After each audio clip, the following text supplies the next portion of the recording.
नमस्कार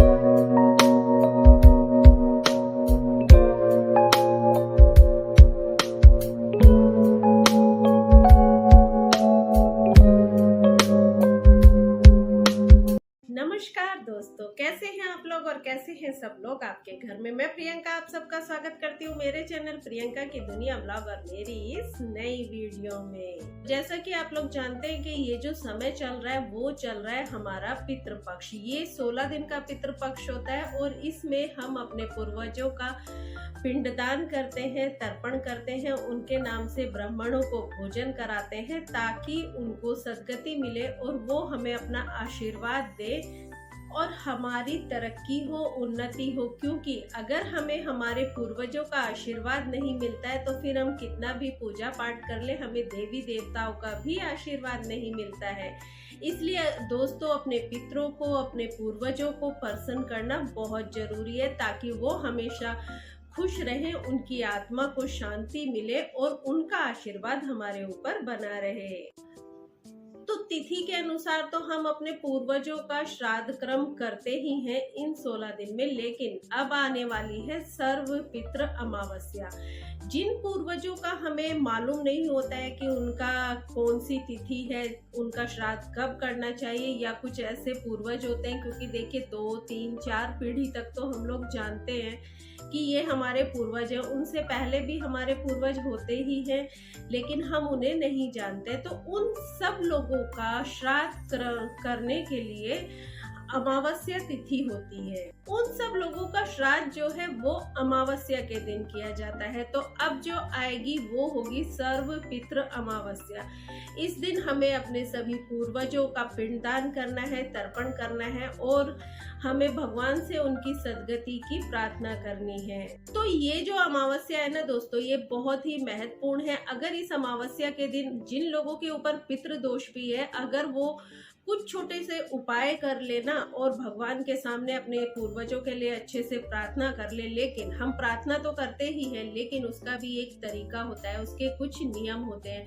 अगर हम उस तरीके से, उन नियमों से अगर हम अपने पितरों का तर्पण करते हैं, उस दिन उनके लिए हम उनका श्राद्ध करते हैं, तो जरूर हमारे पितृ प्रसन्न होंगे और हमें आशीर्वाद देकर जाएंगे। तो 2024 में जो सर्व पितृ अमावस्या मनाई जाएगी वो 2 अक्टूबर को मनाई जाएगी। अमावस्या का शुभारंभ 1 अक्टूबर की रात से हो जाएगा और उसका जो समापन होगा 3 अक्टूबर को दोपहर 12:11 पर होगा। मेरे जो भी भाई बहन मेरे चैनल पर नए हो, मेरे चैनल को सब्सक्राइब जरूर कर ले, साथ में बेल आइकन को प्रेस करना ना भूले ताकि मेरी आगे आने वाली वीडियो के नोटिफिकेशन उनके पास सबसे पहले पहुंच सके। और अगर आपको लगे कि वीडियो अच्छी है तो एक वीडियो को लाइक जरूर कर दीजिएगा और कमेंट में अपने पूर्वजों का ध्यान करते हुए हर हर महादेव जरूर लिखिएगा। इससे आपके पूर्वजों की कृपा आपके ऊपर हमेशा बनी रहेगी।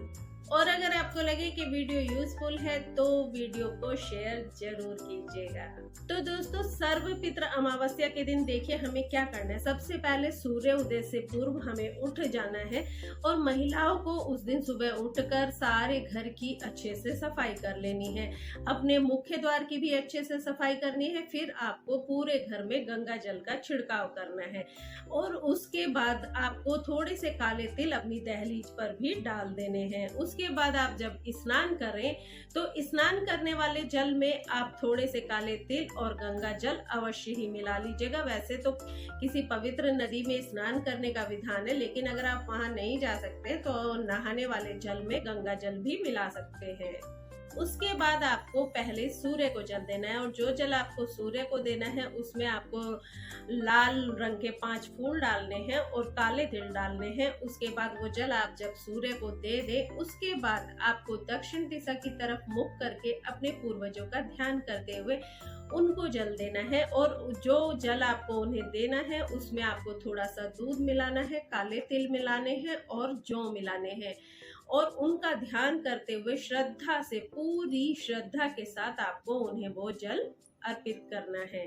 तो ये तो हुआ सुबह जो हमें कर्म करने हैं। देखिए अगर किसी के ऊपर पितृ दोष है या किसी के घर में इतनी ज्यादा परेशानियां आ रही हैं कि वो बहुत पूजा पाठ कर रहे हैं लेकिन उनके घर से ना तो लड़ाई झगड़े खत्म हो रहे हैं, ना कलह कलेश कहीं जा रहा है, ना ही बीमारियां खत्म हो रही है, एक के बाद एक लोग बीमार पड़ते ही जा रहे हैं। बहुत मेहनत करते हैं लेकिन नौकरी नहीं मिल रही है, और बहुत मेहनत करते हैं व्यापार में लेकिन व्यापार भी नहीं चल रहा है, किसी भी तरह की तरक्की नहीं हो रही है, उन्नति नहीं हो रही है।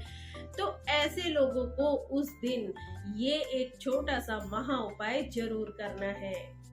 तो देखिए, उस दिन ये सब कर्म करने के बाद आपको अपने घर के नजदीक एक शिवालय में जाना है, जहां पर के शिवलिंग हो, वहां पर आपको जाना है। और जाने के बाद आपको सबसे पहले एक घी का दीपक वहां जलाना है। घी का दीपक जो आपको जलाना है उसमें आपको 2 बत्तियां रखनी है, यानी कि आपको 2 मुखी दीपक जलाना है। दीपक जलाने के बाद आप सबसे पहले अपने दाहिने हाथ में थोड़ा सा जल ले लीजिए और जल को हाथ में लेकर अपनी आंखें बंद कर कर भगवान शिव का ध्यान करना है और बोलना है मेरा नाम। आपका जो भी नाम है तो आपको वो नाम बोलना है, और अगर आप पुरुष है तो आपको अपने पिता का नाम भी बोलना है, और अगर आप महिला है तो आपको अपने हस्बैंड का नाम बोलना है। और उसके बाद आपको बोलना है कि मेरा ये गोत्र है, और जहाँ के आप मूल निवासी हैं वो जगह का नाम लेना है कि मैं यहाँ का मूल निवासी हूँ। और उसके बाद जहाँ अगर आप कहीं और रहते हैं तो आप ये भी बोलिए कि मैं अब इस जगह पर रहता हूँ।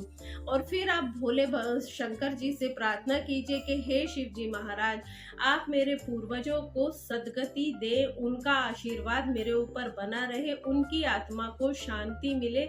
और मैं उन सब पूर्वजों के लिए जिन्हें मैं नहीं जानता हूँ, जो मेरे ध्यान में नहीं है, बहुत पहले के अगर कोई पूर्वज होते हैं तो हम उन्हें नहीं जानते हैं, तो उनके लिए भी आपको प्रार्थना करनी है कि मेरे उन पूर्वजों को भी आप सद्गति दें, उनकी आत्मा को शांति दें, ताकि वो हमें अपना आशीर्वाद दे सकें। और ऐसा कह के आपको शंकर जी का ध्यान करते हुए उस जल को उस दीपक के चारों तरफ छोड़ देना है।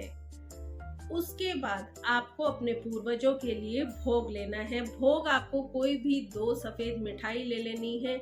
अगर आपके पास मिठाई नहीं है तो आप बताशे भी ले सकते हैं, तो आप 2 बताशे ले लीजिए, लेकिन ध्यान रखिए, देखिए उन्हें अच्छे से किसी भी धोने में आप रख कर ले जाइए। इज्जत के साथ पहले उस मिठाई को लीजिए और वो आप शिवलिंग पर ऐसे छुआ दीजिए, और उसके बाद आप आंखें बंद करके प्रार्थना कीजिए कि ये भोग मेरे पूर्वजों तक पहुंचा दीजिए। और ये भोग जब आपके पूर्वजों को मिलेगा तो वो जरूर आपसे प्रसन्न हो जाएंगे। उसके बाद आप इस मिठाई को, यानी कि मिठाई के दोने को साइड रख दीजिए। इसको ऐसे शिवलिंग के एकदम नजदीक मत रखिए, क्योंकि अगर इसमें थोड़ा भी जल चला गया तो ये किसी के भी खाने लायक नहीं रहेगी, तो इसको थोड़ा साइड रख दीजिए। उसके बाद आपको शिवलिंग की पूजा करनी है। तो पूजा आपको पता ही है कैसे करनी है। आपको बेलपत्र मिल जाएंगे, आप बेलपत्र शिवलिंग पर रख दीजिए और आपको ध्यान करते जाना है अपने पूर्वजों का कि हे भगवान शिव, मेरे पूर्वजों की आत्मा को शांति दो, उनको सद्गति दो। ये बात आपको बोलते जाना है। पहले आपको वहां पे बेलपत्र रखने हैं, उसके बाद आपको सफेद फूल रखने हैं और तो जल लेना है। तो जल जो आपको शिवलिंग पर अर्पित करना है वो करना है, आपको थोड़ा सा जल लेना है, उसमें दूध डालना है, उसमें काले तिल डालने हैं और जौ डालने हैं। देखिए दोस्तों, काले तिल का और जौ का पूरे पितृपक्ष में बहुत ही महत्व है। इनका आप जितना ज्यादा से ज्यादा उपयोग करेंगे ना, चाहे तो इन्हें नहाने के जल में डालकर करें या फिर शिवलिंग पर अर्पित करते हुए करें, सूर्य भगवान को जल चढ़ाते हुए करें, अपने पूर्वजों को जल चढ़ाते हुए उनके लिए जो आप तर्पण कर रहे हैं उसमें करें। जितना ज्यादा से ज्यादा आप इसका उपयोग करेंगे उतना ही अच्छा है। उसके बाद आपको वो जल शिवलिंग पर अर्पित करना है और ध्यान करते जाना है अपने पूर्वजों का, और जो मैंने कहा है वो बोलते जाना है। देखिए दोस्तों, सर्वपित्र अमावस्या के दिन दान करने का भी बहुत महत्व है। इस दिन जो भी दान किया जाता है वो हम अपने पूर्वजों के लिए करते हैं, अपने पितरों के लिए करते हैं। हम ऐसा फील कर करते हैं कि शायद उन्हें ये चीज वहां नहीं मिल रही है, तो हम ये चीज उन्हें दे देते हैं। अगर हम उस चीज को दान कर देते हैं तो वो चीज उन्हें मिल जाती है। तो उस दिन आप क्या क्या दान कर सकते हैं, तो देखिए, आप छाता दान कर सकते हैं, आप चारपाई दान कर सकते हैं, आप पंखा दान कर सकते हैं, आप कंबल दान कर सकते हैं, आप दर्पण और कंघा दान कर सकते हैं, जूते चप्पल दान कर सकते हैं, घी दान कर सकते हैं, नमक का दान कर सकते हैं, चांदी का दान कर सकते हैं, और अगर आप संभव हो तो आप सोने का दान भी कर सकते हैं, आप गाय का दान कर सकते हैं, आप भूमि दान भी कर सकते हैं, आप दवाइयों का दान कर सकते हैं, आप पढ़ाई से जुड़ी हुई जो भी चीजें होती है, किताबें होती है, कॉपियां होती है, पेन, पेंसिल, रबड़ इत्यादि, इन चीजों का दान भी कर सकते हैं। तिल का दान कर सकते हैं, आप टोपी का दान भी कर सकते हैं, और जो लोग बहुत ही पैसे वाले होते हैं वो भवन दान तक कर सकते हैं, यानी कि घर भी दान कर देते हैं कि उनके पितरों को अच्छा घर मिल जाए। कहने का तात्पर्य ये है दोस्तों कि आप कोई भी ऐसी चीज जो आपको लगता है कि आपके पूर्वजों को बहुत पसंद थी या आपके पूर्वजों को इसकी जरूरत है, आप वो चीज दान कर सकते हैं। एक उपाय और बताती हूँ दोस्तों कि उस दिन आपको सूर्य उदय से लेकर सूर्यास्त तक अपने घर के ईशान कोण में आपको एक दीपक जलाना है, और इस दीपक में आपको थोड़ा सा केसर और 2 लौंग डाल देनी है। इससे माता लक्ष्मी भी प्रसन्न हो जाएंगी। इस अखंड ज्योत के पास बैठकर आपको तुलसी की माला लेनी है, और उस तुलसी की माला से 108 बार आपको गायत्री मंत्र का जाप करना है। तो दोस्तों, स्वस्थ रहिए, खुश रहिए, मस्त रहिए, अपनों का ध्यान रखते रहिए, अपने पूर्वजों का ध्यान करते रहिए।